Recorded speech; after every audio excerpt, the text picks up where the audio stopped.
বিসমিল্লাহির রহমানির রহিম। আমার নাম মোহাম্মদ উজ্জ্বল হোসেন। আমি সাধারণ মানুষ থেকে অনেক আলাদা। কতটুকু জ্ঞান থাকলে এই সাধারণ মানুষ থেকে আলাদা এই দাবি করা যায়? আমি বাংলাদেশের কিছু আইন ও কিছু নিয়ম পাশ করতে চাই। কি আইন, কি নিয়ম?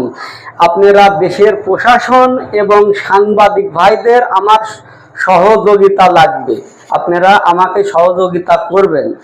আমি কি আইনগুলো দেশে তুলে ধরছি আপনারা অবশ্যই দেখুন। বাংলাদেশে বাজার কমিটি নিয়ে অনেক সমস্যা হচ্ছে। একজন দোকান মালিক বলছে আমি আমার দোকানেই থাকবো, আমার নাইট গার্ড লাগবে না। আর একজন দোকানদার বলছে আমার ঘরের সঙ্গে দোকান, আমার নাইট গার্ডের প্রয়োজন নেই। বাজার কমিটি ও নাইট গার্ড বসাবসি করলে 12 রকম কথায় ফেতনা ফেসাদ হচ্ছে। তখন বাংলাদেশ সরকার আপনাকে বললেন আপনি বাজার কমিটির সমস্যা মিটিয়ে দিন, কিন্তু আমি মিটিয়ে দিতে পারবো। কিভাবে সমাধান দিব আপনারা দেশের প্রশাসন অবশ্যই জানতে চাইবেন। নাম্বার 2,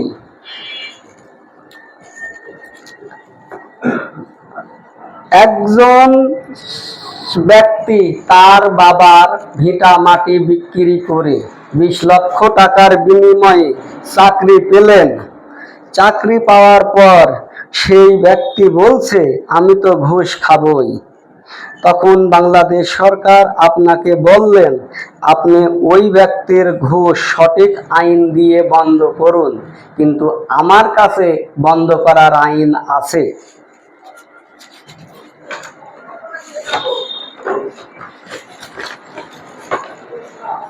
বাংলাদেশে বিদ্যুৎ নিয়ে অনেক সমস্যা হচ্ছে। কি সমস্যা? একজন ব্যক্তি বলছে আমার বাড়ি ও জমির উপর দিয়ে আমি বিদ্যুৎ নিতে দেব না। যে ব্যক্তি বিদ্যুৎ পেল না সেই ব্যক্তি আপনাকে জানালেন আপনি ওই ব্যক্তির বিদ্যুৎ নিয়ে দেন। কিভাবে আমি নিয়ে দিব আপনারা অবশ্যই দেখবেন, জানবেন, শুনবেন। বাংলাদেশে দেখা যায় বড় মাপের অন্যায়। কি অন্যায়? বাবা মা বয়স শেষ কালীন কোনো এক ছেলে জমি জমা সম্পূর্ণ লিখে নিল। যে ছেলেটি জমি জমার ভাগ পেল না সেই ছেলে আপনাকে জানালো আপনি তার ভাগের অংশ সঠিক আইন দিয়ে আদায় করে দেন এবং নিয়ে দেন। আমি কিভাবে নিয়ে দেব আপনারা অবশ্যই জানতে চাইবেন। ইউনিয়ন চেয়ারম্যান ও ওয়ার্ড মেম্বার বলছে আমরা অনেক টাকা পয়সা খরচ করে ক্ষমতা চেয়ারে এসেছি, ওই পরিমাণ টাকা পয়সা না জোগাড় করে কাজকর্ম করব না। তখন বাংলাদেশ সরকার আপনাকে বললেন চেয়ারম্যান মেম্বারকে সঠিক জবাব দিন। আমার কাছে সঠিক জবাব আছে।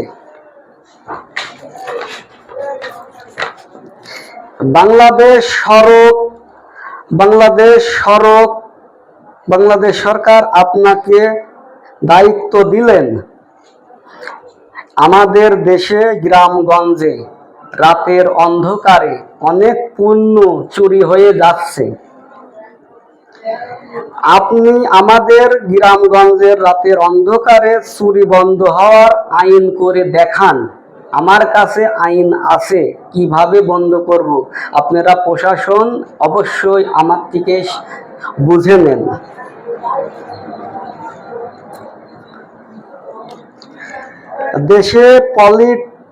দেশে পলি প্যাকেট নিয়ে নানান সমস্যা দেখা যায়, যার কারণে সরকার দেশ থেকে পলিথিন উঠিয়ে দিতে চায়, কিন্তু পলিথিন ফ্যাক্টরির মালিক বলছে আমার কারখানা বন্ধ হবে না এবং পলিথিন চলবে।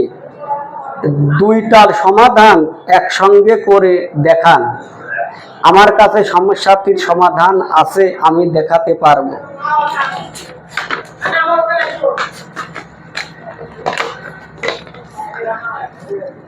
বাংলাদেশের এনজিও সমিতির মালিক আপনারা যতগুলো আছেন, আপনাদের জন্য খুব সুন্দর সুসংবাদ।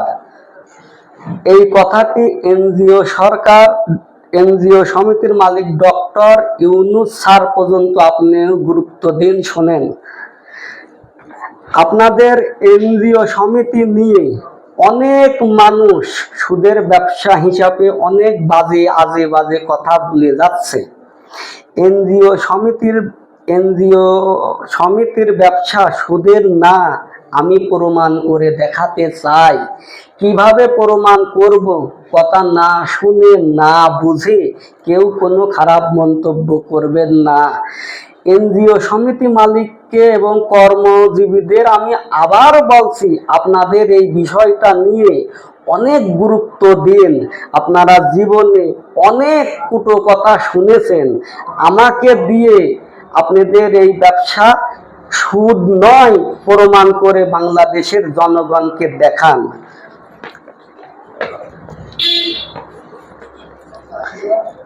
বাংলাদেশে তালাক ও ডিভোর্স দিনে দিনে অনেক বেড়ে যাচ্ছে। এর একমাত্র কারণ দুই পরিবারকে একসঙ্গে বসিয়ে সঠিক তথ্য তুলে ধরি কার দোষ যাচাই করার মতন বিচারক নেই। তখন বাংলাদেশের প্রশাসন আপনাকে বলছে আপনি সঠিক কার দোষ বিচার বিশ্লেষণ করে দেখান। আমি পারবো, আমার থেকে অবশ্যই বিচার বিশ্লেষণ এই কায়দা কৌশল দেখুন এবং শুনুন।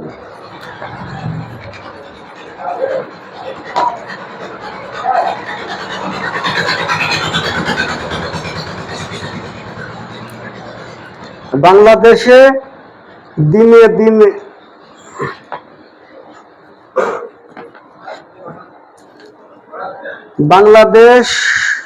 বাংলাদেশ সড়ক উন্নয়ন কাজের জন্য হাট বাজার ভাঙ্গা হয়, গড় হিসাবে ভেঙে দেওয়া হচ্ছে। কিছু কিছু ব্যবসা প্রতিষ্ঠান 3 ভাগ মালিকানা জায়গায়, 1 ভাগ সরকারি জায়গায়, সেটাওকে গড় সাপ্তাহ হিসাবে ভেঙে দেওয়া হচ্ছে। যে ব্যক্তির দোকান এক অংশ সরকারি জায়গায়, ওই ব্যক্তি আপনাকে বললেন আপনি আমার দোকানটা ভাঙ্গা ঠেকিয়ে দেন। আমার কাছে ওই আইন জানা আছে, আমি কোন কায়দায় ঠেকাবো আপনারা দেখুন এবং জানুন।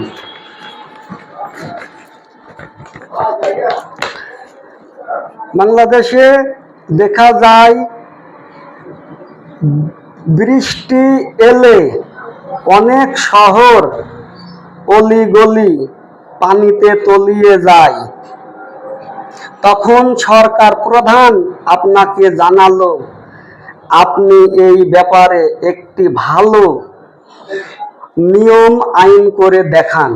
আমার কাছে ভালো নিয়ম ও আইন জানা আছে, আপনারা জেনে নিতে অবশ্যই জেনে নেবেন। বাংলাদেশ স্বাধীনের পর থেকে শুনি এবং দেখে আসতেছি যে সরকারি ক্ষমতায় যাক না কেন টাকা পয়সা কম বেশি আত্মসাৎ করে। মেনে নিলাম আওয়ামী লীগ বেশি অথবা বিএনপিও আওয়ামী লীগ সমান সমান, কিন্তু আমার প্রশ্ন এই দোষ আসলে কার? আমার কাছে জানা আছে এই দোষ কার।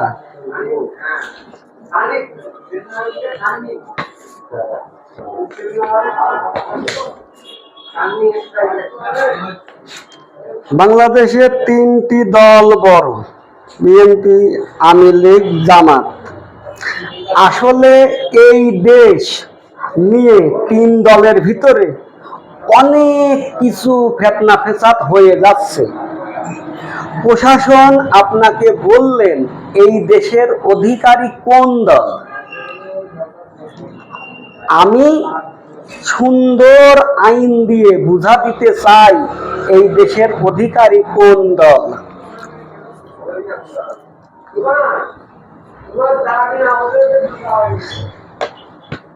আমি লীগ 15 বছর দেশ চালালো, ভালো মন্দ কি হলো বুঝাই গেল। কিন্তু বিএনপি 15 বছর ক্ষমতায় থাকলে কি হতো আপনি জবাব দেন। আমার কাছে জবাবটা আছে। মুসলমান জাতি কুরবানির মাংস খাওয়া কয়দিন জাহেজ? একজন বলছে 1 সপ্তাহ খাওয়া যায়, আর একজন বলছে 2.5 দিন খাওয়া যায়, আর একজন বলছে আমার ভাগের মাংস আমি যতদিন মন ততদিন খেতে পারি। আমি বলবো আপনাদের 3 জনের কথা কারোর কথাই ঠিক না। তখন প্রশাসন বললেন আসলে কয়দিন খাওয়া যায় আপনি জবাব দেন, আমি জবাব দিতে পারবো।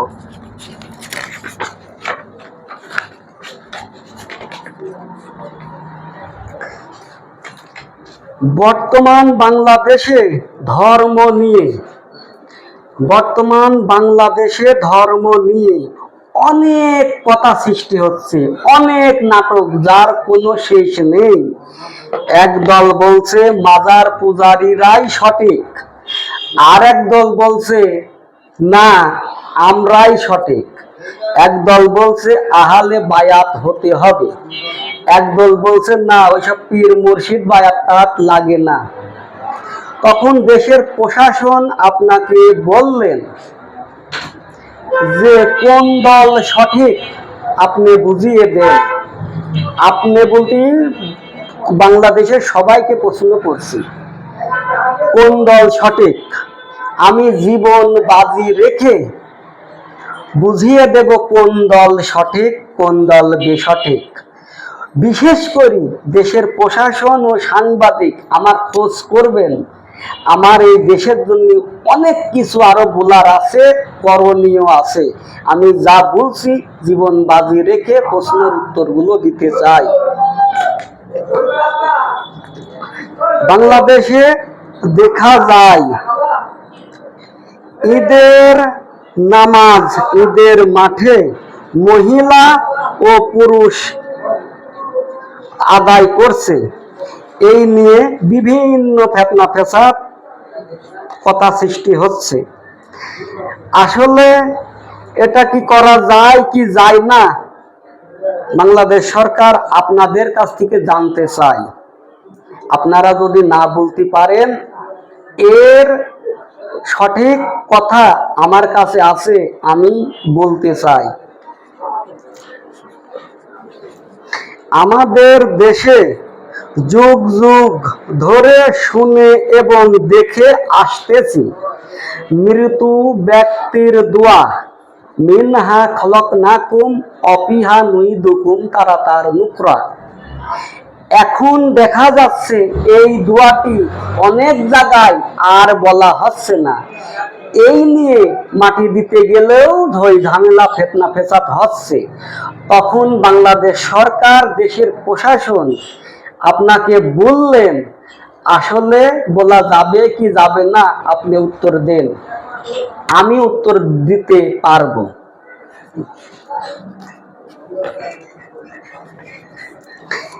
এই তো দেখলাম কিছু কিছু জেলাতে বাংলাদেশে সৌদি আরবের সঙ্গে ঈদ মিলিয়ে করা হচ্ছে, ঈদের জামাত। কিন্তু এই নিয়ে অনেক কথা। সৌদির সাথে বাংলাদেশের ঈদ মিলানো যাবে কি যাবে না, দেশের প্রশাসন আপনাদের কাছে জানতে চায়, উত্তর দেন। আমার কাছে উত্তর আছে।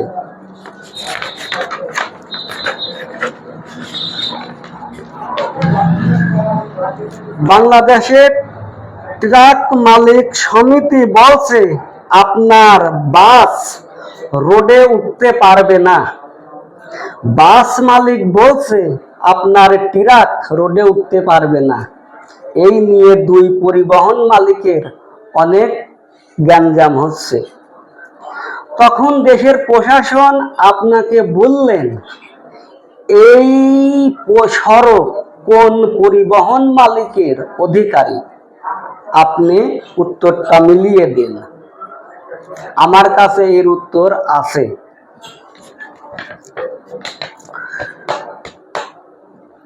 মনে করেন একজন ব্যক্তি, তার আগে কিছু কথা আছে।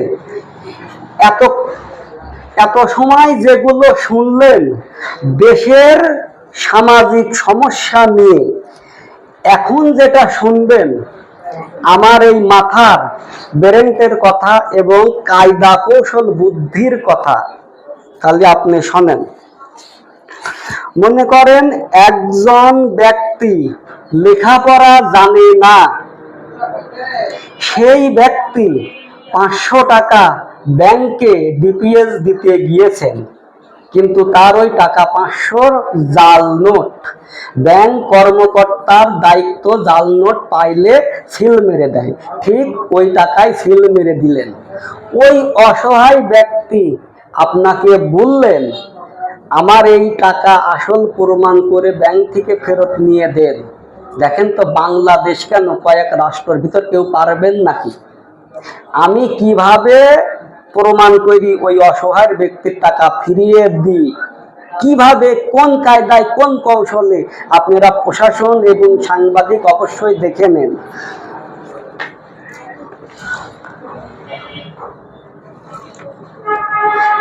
গ্রামে এক ধনী ব্যক্তি একজনের 12 কেজি ওজনের একটি খাসি ছাগল মেরে খেয়েছে।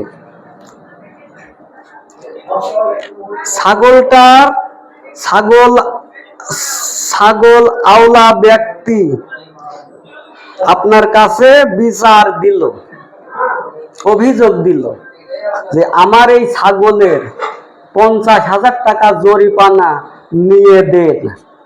আপনি হয়তো বলবেন যে 12 কেজি ছাগলের মূল্য 50,000 কিভাবে হয়? আমি উজ্জ্বল বলবো বিচারকের তো ওই জায়গায় তো বিচারকের ক্ষমতা, কায়দা কৌশল। আমি 50,000 টাকা ছাগল আলা কিভাবে নিয়ে দেব?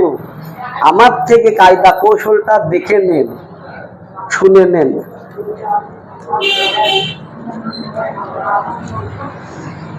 একজন ব্যক্তির, আমি কিন্তু আগেই বলেছি, এবার যা শুনছেন এগুলো মেধার কথা, বুদ্ধির কথা, কায়দার কথা, কৌশলের কথা।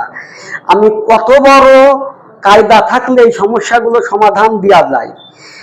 একজন ব্যক্তির 10টি খেজুর গাছ একই লাইনে, 10টি খেজুর গাছের ছায়া পড়াতে একজনের ব্যবসার ক্ষতি হচ্ছে। সেই ব্যবসার মালিক আপনার কাছে বিচার দিল, অভিযোগ দিল, আপনি এই 10টি খেজুর গাছ সঠিক বিচার করে কেটে দিন, কিন্তু গাছ আলার কথা আমার জায়গায় আমার গাছ, আমি কাটতে পারবো না। আপনি হয়তো বলবেন যে সরকারি আইনই কাটা যায়। আমি বলছি ছোট ব্যবসার জন্য সরকারি আইন চলে না, কিন্তু আপনি গাছ কেটে দেখান।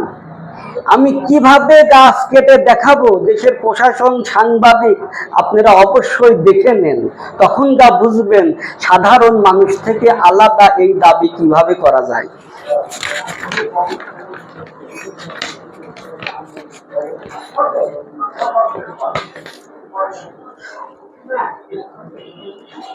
মানব সহ পৃথিবীতে অনেক প্রাণীর জন্ম হয়, যেমন মহিষ, গরু, ছাগল, ভেড়া, পশু পাখি ইত্যাদি জন্ম হয়ে থাকে।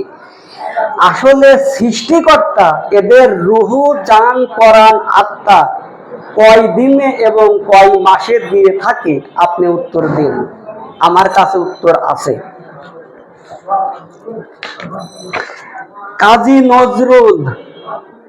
কাজী নজরুলকে ঠকালেন রবীন্দ্রনাথ ঠাকুর। কাজী নজরুলকে বললেন রবীন্দ্রনাথ ঠাকুর, কবি নজরুল করেছো কি ভুল, দাড়ি না রেখেছো মাথায় বাবরি চুল। কবি নজরুলকে ঠকালেন রবীন্দ্রনাথ ঠাকুর। কবি নজরুল উত্তর দিল, ঠাকুর মশাই মুখে ওই জঙ্গল, না রাখাই মঙ্গল। দুইজনকে ঠেস দিলেন।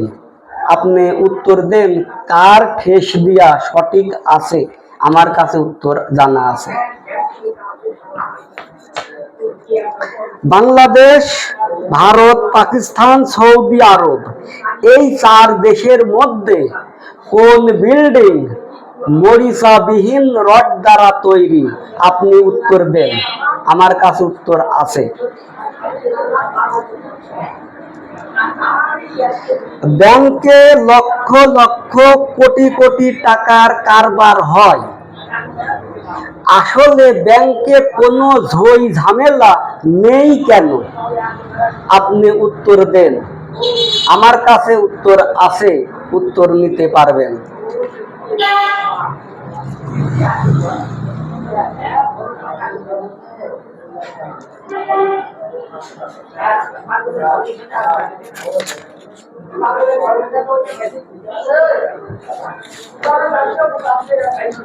জজ সাহেব আপনার হাতে একটি মুরগির বাচ্চা দিল, দেওয়ার পর বললেন এই মুরগির বাচ্চাকে আপনি যেভাবে মারবেন আপনাকেও সেইভাবে মারা হবে, কিন্তু মুরগির বাচ্চাকে মেরে ফেলবেন, আপনি বাঁচবেন।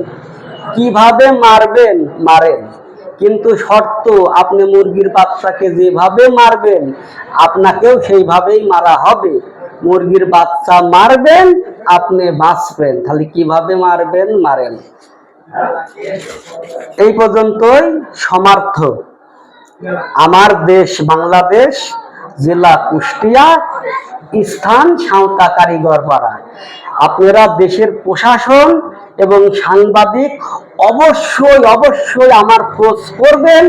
এই দেশের জন্য আমার আরো অনেক কিছু বলার আছে, অনেক কিছু করণীয় আছে, এইগুলো স্যাম্পল হিসাবে বাজারে ছাড়লাম।